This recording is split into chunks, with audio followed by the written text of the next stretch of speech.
dia, bom dia a todos. Nós vamos hoje falar de uma área muito importante do desenvolvimento da economia neoclássica, que é a área de crescimento e desenvolvimento econômico. Então, basicamente, o que o crescimento econômico procurou investigar? A ideia básica é o seguinte: desde o livro clássico, fundador da teoria econômica, ou seja, da economia como ciência, o que a gente tem? A gente tem basicamente a ideia de que o que faz um país ser rico, né? O que torna um país rico e o que o diferencia de um país pobre, né? O que faz que o país seja rico e que ele não seja pobre. A ideia básica é tentar descobrir qual é a causa do desenvolvimento do país e, ao longo dos anos, os economistas descobriram que a causa desse desenvolvimento é a produtividade. Ou seja, se um ano depois do outro, os trabalhadores passam na mesma quantidade de tempo a produzir mais, isso significa o quê? Há um aumento da produtividade dos trabalhadores e essa é a causa do desenvolvimento de um país. A questão é, como é que se mede produtividade? Que parâmetro a gente usa para medir produtividade? A ideia é que o parâmetro mais utilizado é o produto per capita, ou seja, a gente pega toda a produção de um país e divide pela quantidade de pessoas. Obviamente, essa variável não é uma variável perfeita, né? Pode haver algum tipo de problema com relação a essa variável, por quê? Basicamente porque pode ser que haja uma parcela grande da população que não seja de trabalhadores, ou seja, não sejam pessoas que estejam trabalhando.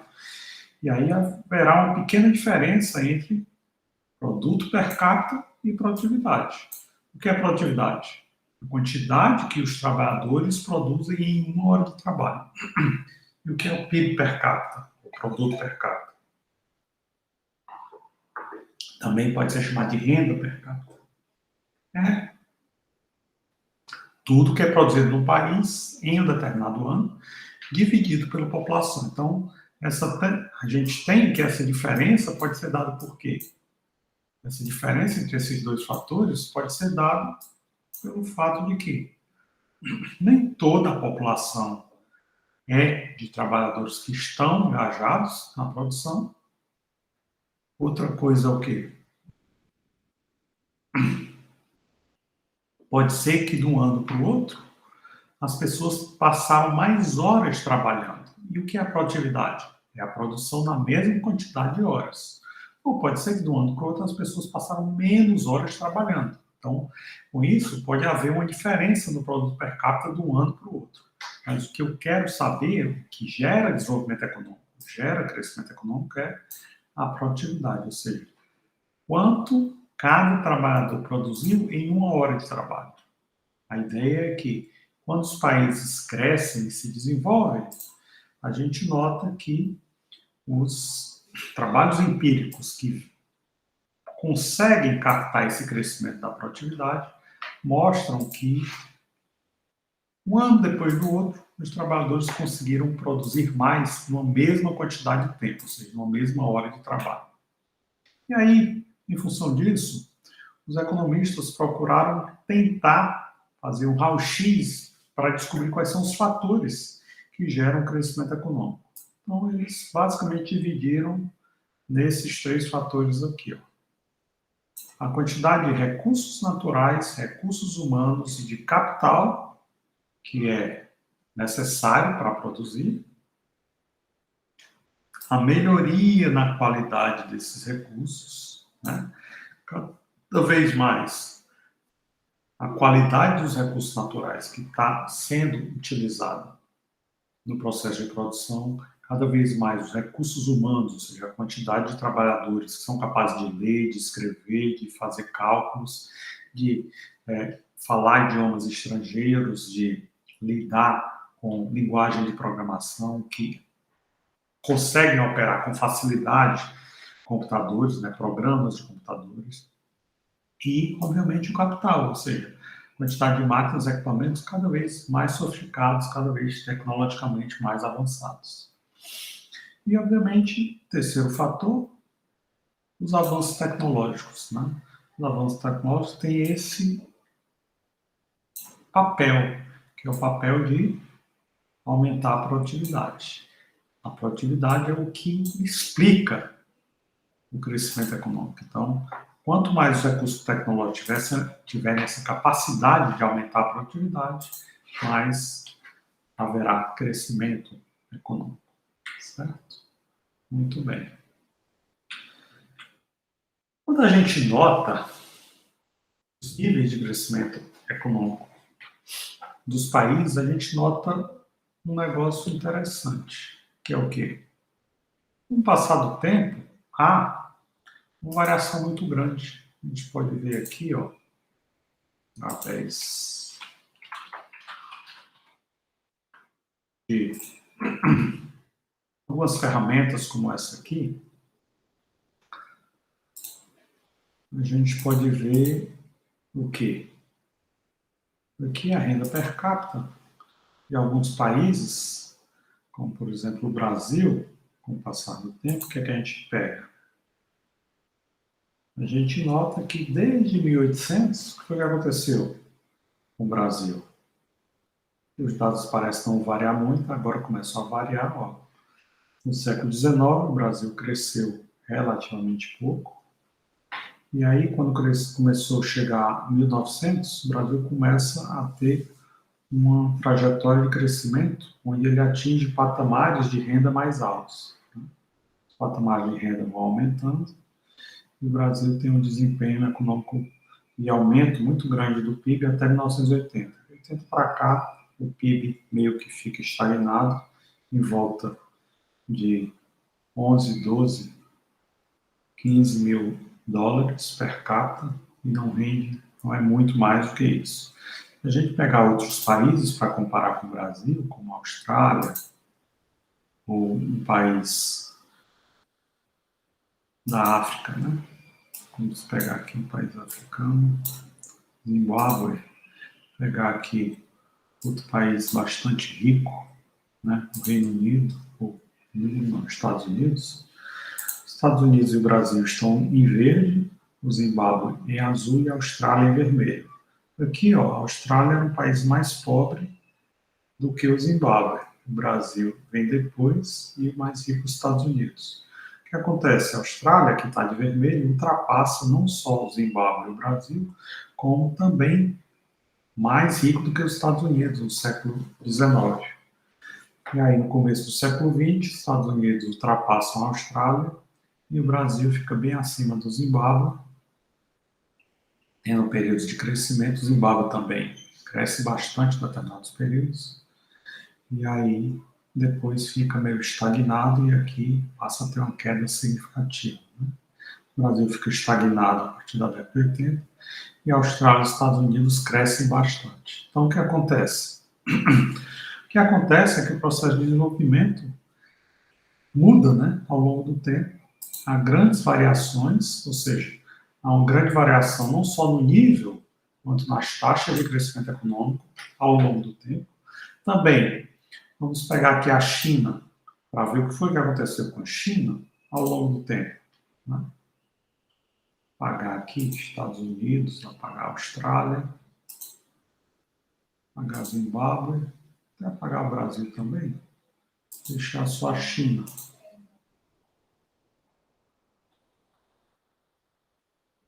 Aqui a China. A China era um país bem mais pobre do que o Brasil, em 1800, né?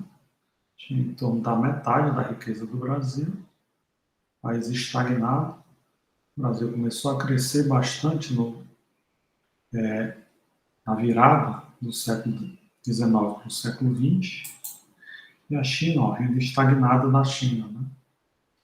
Em torno de 700. O Brasil, em torno de 1.200, quase o dobro.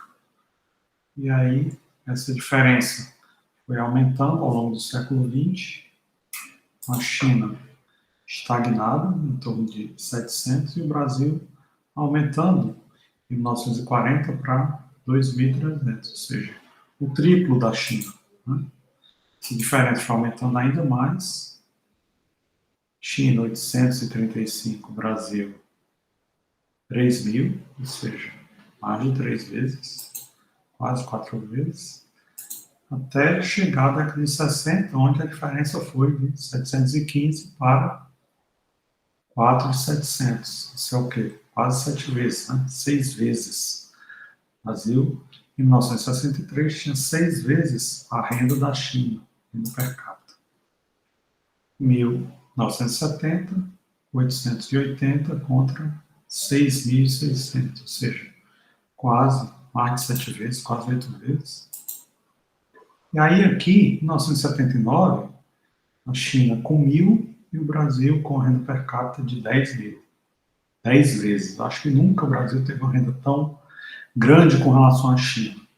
E aí, a partir de 79, o Brasil vai estagnar e a China vai começar a crescer.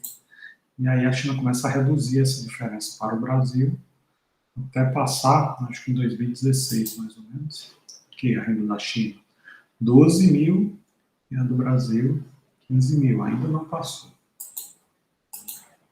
Aqui em 2018, a renda da China 17.000 e do Brasil 14.000. Ou seja, o Brasil renda estagnada e a China com a renda crescendo. Né? 2018, portanto, a renda da China maior do que a do Brasil. O que mostra que há uma grande variação ao longo do tempo, né? Entre a renda dos países, ou seja, a China cresceu muito. E vamos ver o que aconteceu com a Argentina e com a Venezuela, que eram alguns dos países com renda muito alta. A Argentina está aqui e a Venezuela um pouco mais abaixo. TUV, aqui, Venezuela, né? Não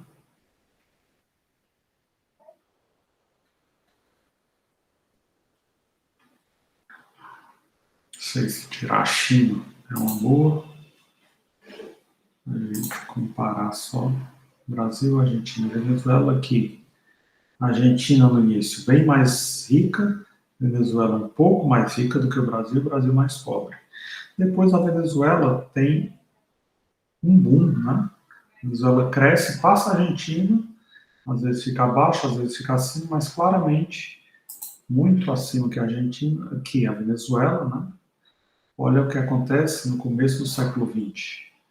A Argentina, um crescimento avassalador, os países mais ricos do mundo, a Argentina no início do século XX, país riquíssimo, Venezuela, uma renda média, mas muito acima do Brasil. E o que acontece? Acontece na década de 30 e 40, Venezuela tem um crescimento avassalador e se iguala à Argentina, uma renda muito alta, renda de países como a Islândia, que são países ricos. Né? Então, por volta da metade do século XX, Venezuela e Argentina eram os países que estavam no grupo de países mais ricos do mundo, até por volta de 1950. Bom, Venezuela ainda continua crescendo, a Argentina cresce mais uma renda mais ou menos estagnada, o Brasil começa a tirar a diferença de Venezuela para a Argentina, até que a década de 70 o Brasil encosta, né, a Venezuela e a Argentina, a um processo de decadência. Na década de 50 é importante ver que Venezuela e a Argentina estavam entre os países mais ricos do mundo, entre 1900 e 1950. E aí começa o processo de decadência, Venezuela e Argentina começam a ter uma renda que fica estagnada, não sobe mais, o Brasil encosta nesses países e os três de um crescimento vertiginoso no século XX passam a ser países de renda estagnada. Então a questão é, por quê? Por que por décadas e mais décadas a Argentina e Venezuela estavam entre o grupo de países mais ricos do mundo? E por que houve esse processo de estagnação e decadência econômica desses países? Então, vários economistas procuraram investigar isso. Como a China, que era um país paupérrimo, miserável, se tornou um país de renda média, como a Argentina e Venezuela, que eram países ricos, um dos mais ricos do mundo, decaíram a se tornaram países de renda média, né? Foram alcançados pelo Brasil. Então, a ideia básica é a criação de várias abordagens metodológicas para tentar explicar isso. Explicar por que há diferenças tão grandes de crescimento econômico dentro de um país ao longo do tempo e entre países diferentes, né? Então, esse grupo de economistas, o Harold e Doma, tentou criar uma metodologia. Eles procuraram utilizar análise de case de demanda agregada para criar uma metodologia para tentar descobrir como um país cresce. Então, o Doma diz o seguinte: um país cresce porque ele gasta muito com investimentos. Esses investimentos geram um aumento do estoque de capital e o aumento do estoque de capital aumenta a capacidade de produzir da economia. Então, ele pegou essa equação e fez isso aqui, ó. O aumento do investimento gera aumento do PIB, que é esse Y aqui, é o produto, I é o investimento. Então, a ideia é o quê?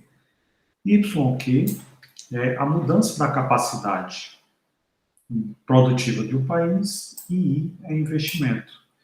E o que é esse sigma aqui? O sigma seria exatamente a produtividade dos novos investimentos, né? Então, a ideia do modelo Harold era o quê? Como eu faço com que haja esse diferencial de investimento? Tentar, pelo lado da demanda, estimular os investimentos, que os investimentos vão gerar aumento do produto, certo? A ideia básica é que, como a função consumo de Keynes é uma função estável, isso significa o quê? Para que haja um aumento do consumo, é necessário aumentar a renda. Existe uma relação entre renda e consumo. Então, aumentando a renda, o consumo irá aumentar. E isso é dado por essa variável aqui, que a gente chama propensão marginal a poupar. O que é a propensão marginal a poupar? É o inverso da propensão marginal a consumir. Aqui eu acho que eu escrevi errado. Deveria ser isso aqui, ó.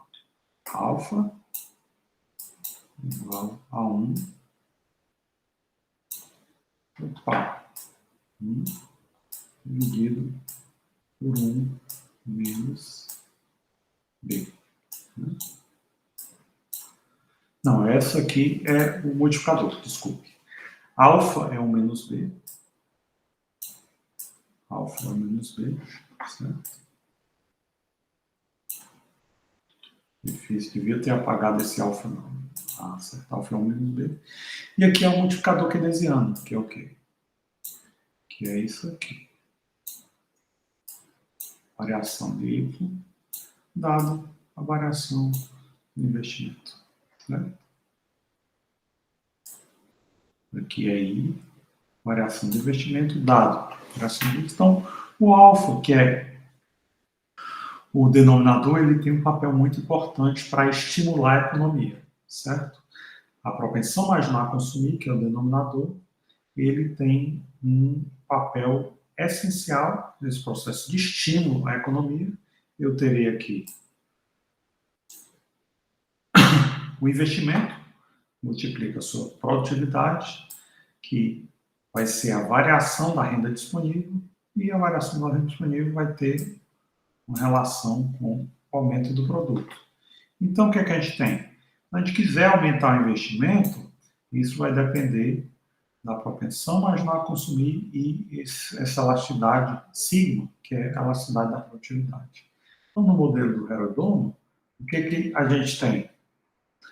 A gente tem uma trajetória de crescimento equilibrado. O que seria essa trajetória de crescimento equilibrado? Que a capacidade de produção cresce diretamente a mudanças na demanda agregada da economia. Aqui está a demanda agregada, aqui delta YQ é a capacidade produtiva, delta YD é o aumento da renda disponível. Então, a causa para o crescimento no modelo Herodoma é o crescimento do investimento da economia. Só esse crescimento do investimento é capaz de garantir o pleno emprego dos recursos da economia. Que pleno emprego é esse? Lá em cima, né? Esse pleno emprego aqui. Né? Quantidade de recursos naturais, recursos humanos e capital. Ou seja, é necessário garantir o pleno emprego desses recursos. Não pode haver recursos naturais não utilizados, não pode haver desemprego de pessoas, ou seja, capital humano não utilizado, também não pode haver máquinas e equipamentos que não estejam sendo usados na produção naquele momento. Tem que ter pleno emprego de recursos da economia. E aí, isso vai ser dado por quê? Isso aqui. A gente multiplica a produtividade pela propensão marginal a poupar, que é o sigma vezes o alfa. Certo? Qual o grande problema? O grande problema do modelo Herodoma é o quê? Os economistas keynesianos defendem a ideia de que os mercados de trabalho não tendem ao equilíbrio. Isso significa que o modelo de Herodoma era um modelo que pensava-se que ia ser muito difícil chegar ao nível de crescimento econômico que fosse capaz de manter o nível de emprego de todos os recursos da economia. Ou seja, a conclusão do modelo Herodoma é o quê? É que o crescimento da economia era instável. Né? Talvez isso possa explicar o fato de que quando chega aqui, né, o que acontece? Há uma estagnação. Venezuela, Argentina, Brasil ficam com a renda estagnada a partir da década de 80 e não conseguem mais crescer mais. Né? Essas taxas de crescimento que se viu ao longo do século XX, de 1900 até 1980, de Argentina, Venezuela e Brasil, não se repetem mais de 1980 para cá. Né? Essa crítica, talvez esse processo de crescimento da economia seja instável e, quando ele está instalado, não necessariamente ele vai permanecer para sempre. Pode ser que ele acabe gerando uma estagnação da economia. E aí, vários economistas keynesianos discutiram bastante esse modelo de crescimento Herodoma, que era um modelo baseado no lado da demanda, e um desses economistas keynesianos, chamado Robert Solow, ele não estava muito satisfeito com esse modelo, então ele pegou esse modelo do Herodoma e ele pensou o seguinte: talvez esse modelo não esteja explicando exatamente a forma como as economias crescem. Então ele pegou aquela função de produção que os clássicos trabalhavam, né, a função de produção da economia, e ele pensou o seguinte: o que acontece se a gente tiver retornos constantes de escala? Ou seja, eu multiplico o meu estoque de capital por Z, multiplico o meu estoque de trabalho por Z, e com isso eu tenho um crescimento da economia que vai ser ZY. Se eu chamar Z de 1 sobre L, eu estou pondo o crescimento da economia em termos per capita. Né? Certo? Y sobre L é igual a K sobre L e L sobre L. L sobre L é 1. Então eu estou pondo o quê? Produto per capita da economia como função de capital per capita da economia. E, obviamente, população per capita é 1, né? Claro. Então, no lugar de Y maiúsculo, K maiúsculo e L maiúsculo, eu ponho Y minúsculo, K minúsculo e L minúsculo. Né? Como L sobre L é 1, então fica, basicamente, a minha função de produção fica dessa forma. Y, função, Y minúsculo, função de K minúsculo. Certo? Muito bem. E aí, o que é que o Solow pegou? Ele pensou o seguinte: eu quero adicionar uma unidade a mais de capital, certo? Eu estou adicionando uma unidade a mais de capital, então eu tenho F de K mais 1, e eu quero saber a diferença que isso vai ter com relação a F de K. Ou seja, o que é F de K? É o meu produto, né? E aí o que acontece quando eu adiciono uma unidade de capital a mais? eu vou ter uma diferença do novo produto com relação ao antigo produto. Ele chamou isso de quê? De produtividade marginal do capital. O que é a produtividade marginal do capital? O trabalho continua igual, eu só adiciono uma unidade a mais de capital. Então, quando a unidade a mais de capital vai se combinar com o trabalho que já existe, que permanece igual, eu tenho a produtividade marginal do capital. E aí, para o solo, isso vai fazer com que o produto per capita da nossa economia vai depender do consumo per capita e do investimento per capita da economia. Ou seja, Y é função de C e de I. Tudo em termos per capita, ou seja, o que é esse C minúsculo? É o C maiúsculo dividido por L. O que é esse I minúsculo? É o I maiúsculo dividido por L. Certo? Tudo dividido por L. Y maiúsculo dividido por L dá Y minúsculo. K maiúsculo dividido por L dá K minúsculo. Então, divido tudo por L, eu tenho essas variáveis aqui minúsculas. Se eu puser o consumo para o lado esquerdo e produto para o lado direito, eu tenho isso aqui, ó. Consumo per capita vai ser a renda per capita menos o investimento per capita, certo? Então, essa função consumo per capita da economia vai depender da renda e, portanto, vai depender da propensão marginal a poupar, né? Que é o quê? Qual é a quantidade da minha renda que eu não consumo? É a quantidade que eu poupo. A quantidade que eu poupo é que vai ser a quantidade que vai ser usada para investimento. Então, o solo pôs essa função consumo nesses termos, né? Propensão marginal a poupar multiplicado pelo produto, certo? Muito bem. Assim, eu fiquei com a equação dessa forma. Y é o quê? Y é igual a C. E o que é o C? É isso aqui. Onde tiver C, eu substituo por 1 menos S, que multiplica Y. Ou seja, por isso aqui. Mais o I, né? Ou seja, rearranjando aqui, o que é o I? O I é aquela parcela da poupança, aquela parcela da renda que não é consumida, é poupada. Então, aquela parcela da renda que não é consumida, qual é a parcela da renda que é consumida? É 1 menos S. E a parcela da renda que não é consumida é S. Então, o investimento vai ser o quê? Função de parcela da renda que não é consumida multiplicado pelo produto. Certo? Dessa forma, eu posso... O que é produto? Produto é F de K. Então, onde tiver Y minúsculo, eu ponho F de K. Então, se I é igual a SY, I é igual a SF de K. Certo? A ideia básica é o quê? Toda vez que o estoque de capital for modificado, dependendo da propensão marginal a poupar, isso vai influenciar o investimento. Ou seja, o estoque de capital vai depender da propensão marginal a poupar da sociedade. Né? Muito bem. A gente tem, então, isso aqui. O que é isso aqui? Aqui é a poupança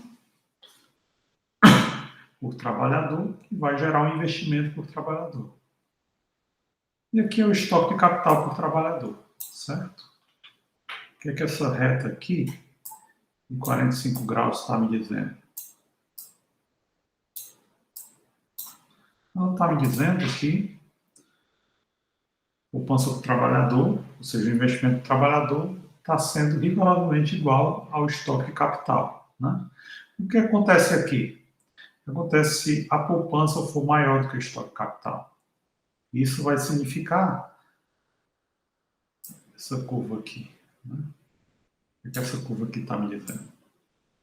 Vai ter um período dessa curva que a poupança aqui está maior do que o estoque de capital, né? Nessa área aqui, ó. O que essa área aqui está fazendo? Essa área aqui, a poupança está maior do que o estoque de capital. E o que é que essa área aqui está fazendo?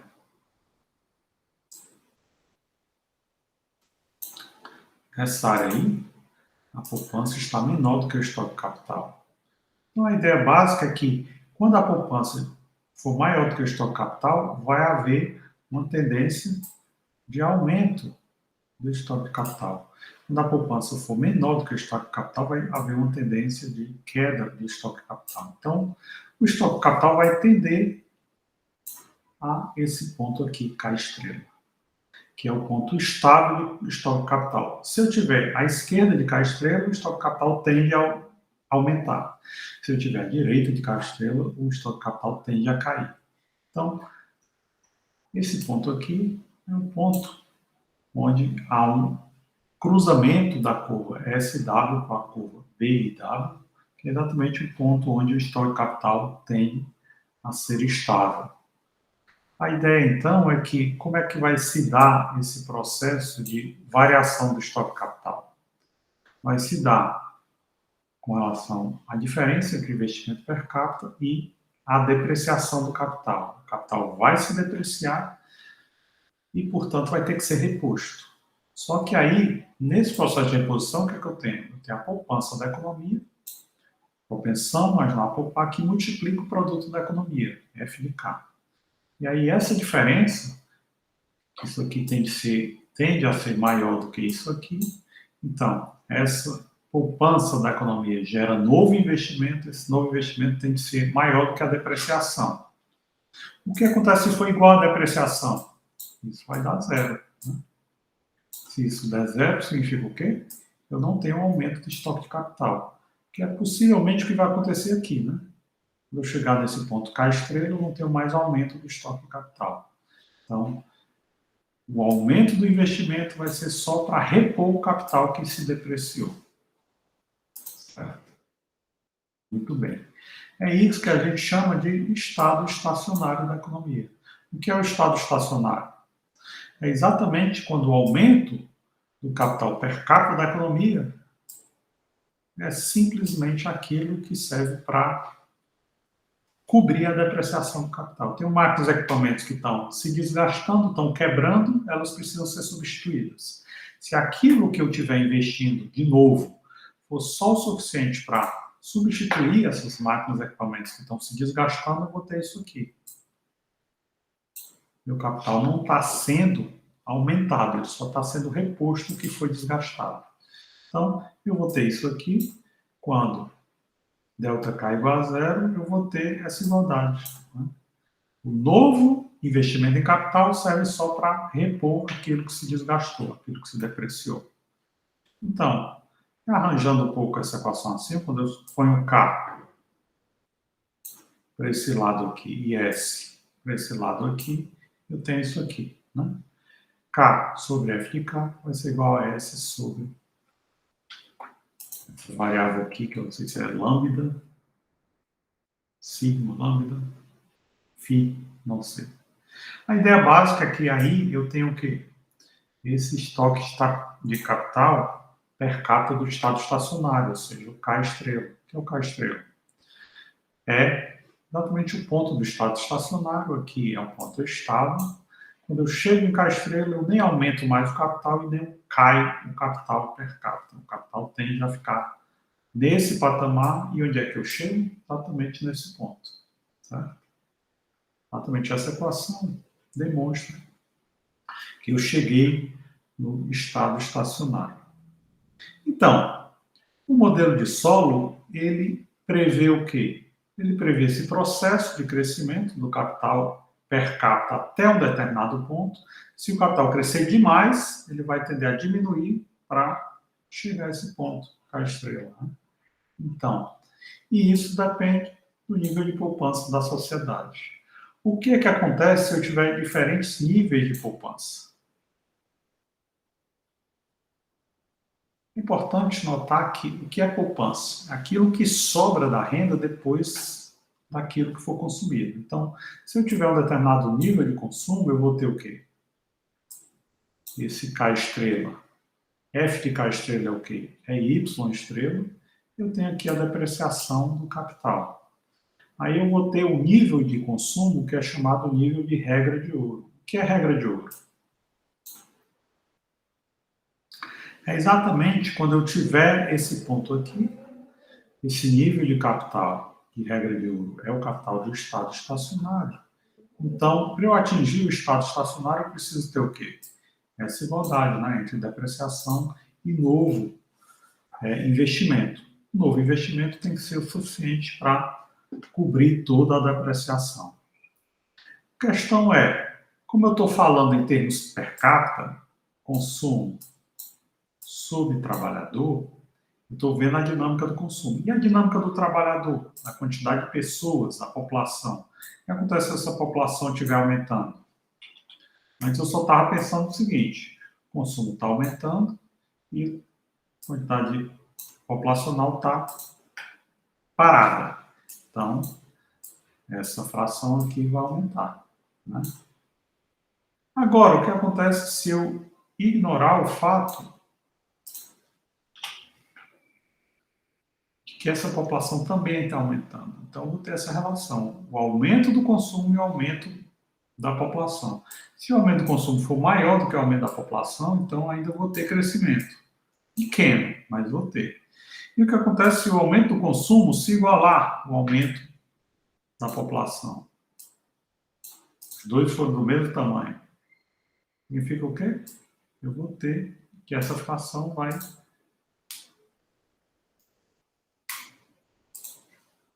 se estagnar, ou seja, a variação dessa fração vai ser igual a zero, né? A ideia, então, quando eu introduzo o crescimento da população, estou introduzindo a trajetória desse L aqui. Esse L vai crescer, como ele vai crescer, né? E aí, para eu saber como é que vai ser essa variação, também essa variação, né? K sobre L, também essa variação, Y sobre L, ou seja, todas as variáveis estão em função de L. Então, o que é que eu tenho que ver? A variação do estoque de capital, antes levava em consideração variação do investimento, levava em consideração depreciação, né? Isso aqui, ó. Mas agora eu estou chamando de N é o quê? N vai ser a forma como a população cresce. Então, agora eu estou introduzindo o N. Antes eu tinha, nesse quadro aqui em cima, aquilo que eu chamei de B e W, eu poderia chamar simplesmente de Y.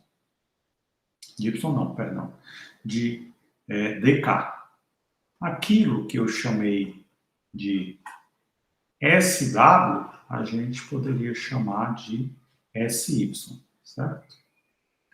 Se o S é um número entre 0 e 1,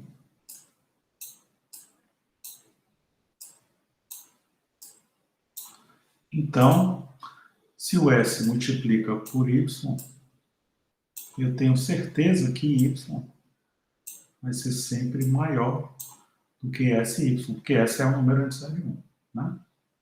Isso significa que o Y, que está aqui em cima,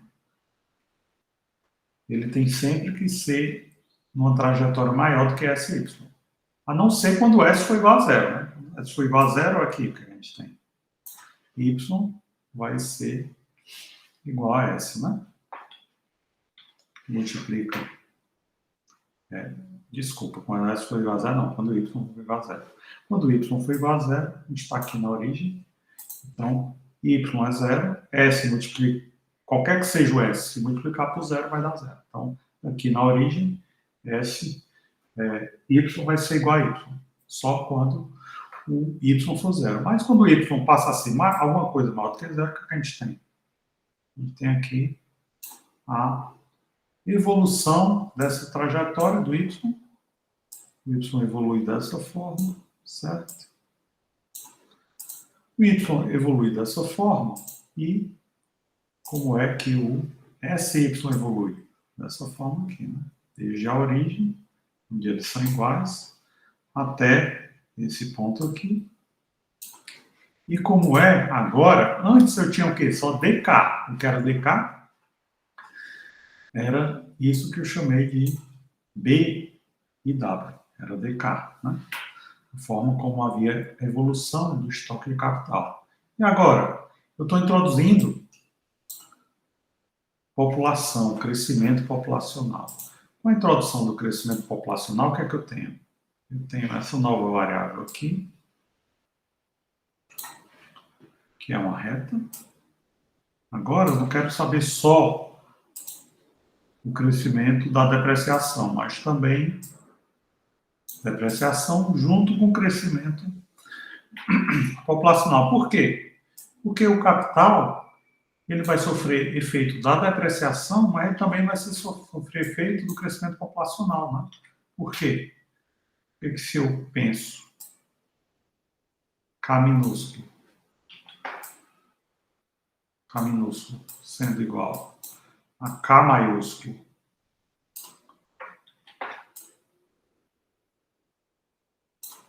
difícil desenhar esse K maiúsculo, né? K maiúsculo sobre L, o que acontece se L cresce? Se o K maiúsculo ficar sem variar, o estoque de capital per capita vai cair, né? Certo? Então a ideia é, eu tenho então, esse ponto A aqui, o que é que está acontecendo nesse ponto A? Nesse ponto A aqui eu tenho esse produto per capita que está associado a um estoque de capital per capita, né? Produto per capita associado a um estoque de capital per capita.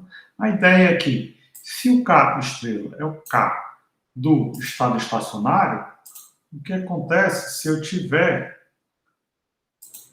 algo assim, como o K1? O K1, o que é que está acontecendo? Eu estou nessa área aqui, né? Nessa área aqui, o que é que está acontecendo?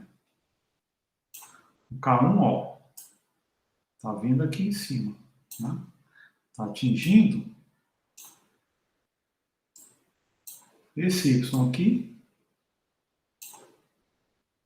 que é um Y abaixo de Y estrela. Esse Y é um Y abaixo de Y estrela. Né? O que está acontecendo nesse Y? Nesse Y, nessa área, eu tenho o quê? O S, SY,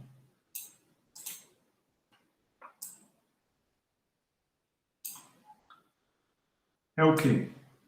Está aqui, SY. Só que o NDK está onde? Aqui, né?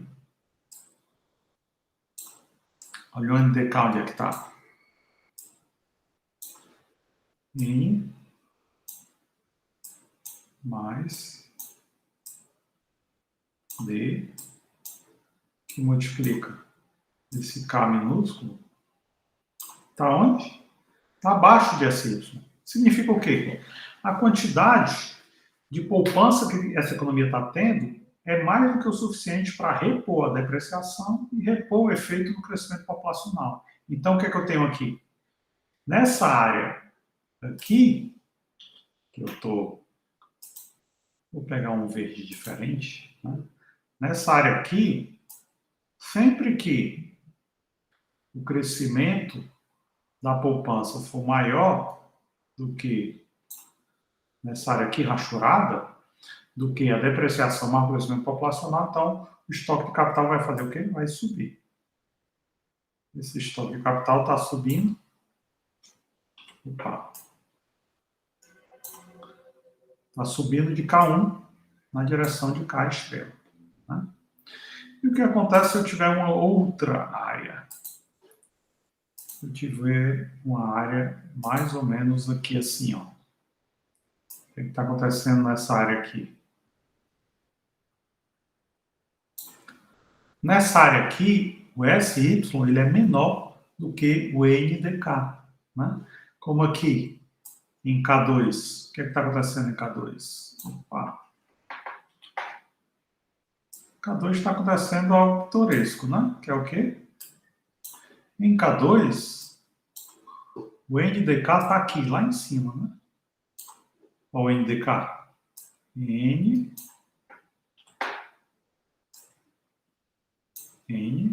mais D K minúsculo está sendo aqui em cima. Ó. E onde é que está o S, SY? FCY está bem abaixo do NDK, né? Esse SY está bem aqui, ó.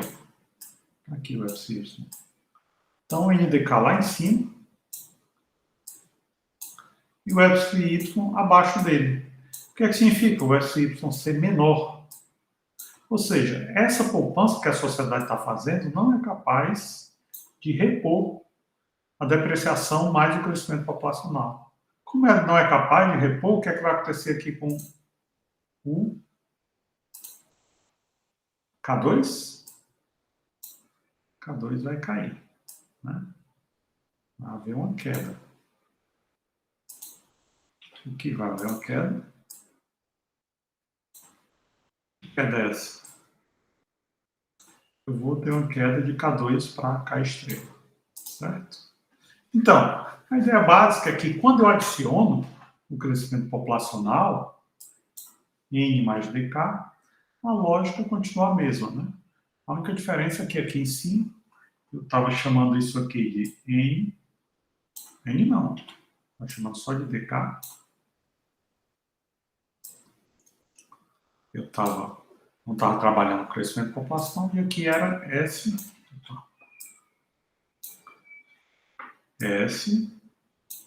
Y. Esse S está bem complicado aqui. Ai, o que foi que eu fiz?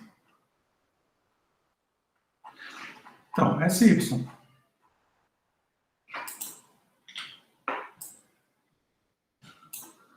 SY, DK. Quando o DK é maior do que epsilon, o estoque de capital cai. Quando o DK é menor do que epsilon, como aqui nessa área rachurada em vermelho, o estoque de capital sobe. Mesma coisa ocorre aqui. A única diferença é que eu estou adicionando agora população, crescimento populacional, e esse é o resultado do modelo de solo, né? Nós estamos adicionando o crescimento populacional aqui, junto com a depreciação, e aí eu vou ter um novo nível de estoque de regra de ouro do consumo no estado estacionário, onde antes eu comparava o Y' com sigma K, e agora eu estou comparando o Y' com sigma mais NK, certo? Ou seja, a produtividade marginal do capital, ela tem que cobrir agora tanto a depreciação quanto o crescimento populacional, certo? Ou seja, quando eu pego a produtividade marginal do capital e diminuo a depreciação, ele vai ser igual ao crescimento populacional. Ou seja, isso aqui, né? Tiro da produtividade marginal do capital a depreciação, isso tem que igualar a taxa de crescimento populacional. E esse é o resultado do modelo de solo, né? O que é importante, que tem no modelo de solo que não tinha no modelo de Harrod-Doman? Exatamente isso. A taxa de crescimento populacional vai ser muito importante ao lado da taxa de crescimento da poupança. No modelo de Harrod-Doman, a forma como a população poupava era importante, mas não evitaria um fim eventual do crescimento econômico. Aqui no modelo de solo, ele introduz o quê? A taxa de crescimento da população também é muito importante. E é isso que vai ajudar, junto com a taxa de poupança da economia, a indicar o estoque de capital per capita da economia e, consequentemente, o produto per capita da economia em estado estacionário, né? O solo não elimina a possibilidade da economia chegar a um estado estacionário, né? A ideia é o quê? Que isso vai depender do crescimento populacional e da taxa de poupança da economia, ok? Bem, é isso, a aula de hoje. Próxima aula a gente vai estudar consequências desses modelos de crescimento, que são as teorias de desenvolvimento econômico. Há vários economistas que pensam não apenas a questão do crescimento, mas como ato do desenvolvimento de economia. A gente vai ver isso na próxima aula. É isso por hoje. Boa semana a todos vocês. Tudo de bom. E até a próxima aula. Tchau.